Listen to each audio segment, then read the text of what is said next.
Hello, families. So here we are another week looking at being at home and being away from each other and not in the normal time of our life that we're used to. And I've heard all kinds of things across the board. I'm having all kinds of emotions myself. There's that piece of me that has really loved being at home. I loved being a stay-at-home mom when I was a stay-at-home mom for quite a few years, and I relished in it. And yet at the same time, when I was a stay-at-home mom, there were times that I wish I was working and out and about and had kind of my own time and my own space. And so then when I began working, then I missed being at home. You know, it's that you can't always get what you want. But what I wanted to say is right now I am trying to relish this just a little bit longer. So I might be even a little depressed when it's all said and done and we're back to our normal lives. But I won't be depressed seeing everybody at church more. But I did want to encourage you, if I could today, after following Easter week, and just focusing on the fact of, if there's anything I think that has come really good out of this is I'm seeing over and over families that are doing Bible studies with each other, families that are doing things that are blessing your family and your kids, spending time in the Word together and all.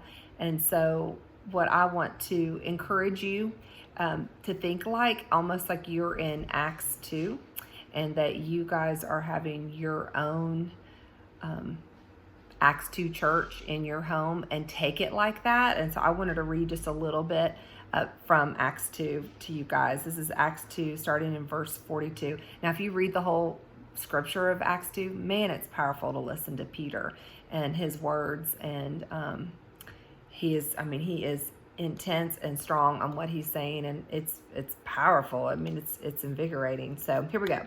So in Acts 2:42, the believers spent their time listening to the teaching of the apostles, we've got so many venues in which you can listen to different teaching, and of course reading in your word, because they didn't have Bibles then. They shared everything with each other, which we're doing a lot of that in our homes right now. They ate together more than what we typically do. They prayed together. If you've not taken this time to really make this a time of prayer for your family and for your kids, I really want to encourage you to do that, to take some time to be praying more together and making that more natural within your home, not just before meals.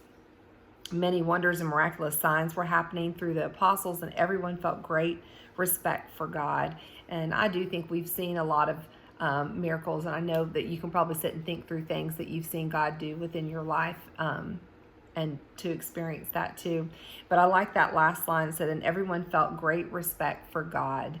And I think that is one thing. I know I feel like that in our home right now, but we're not necessarily finding time where we're respecting God and who he is and the power he has, and all that he is for us. He's the reason we're here today.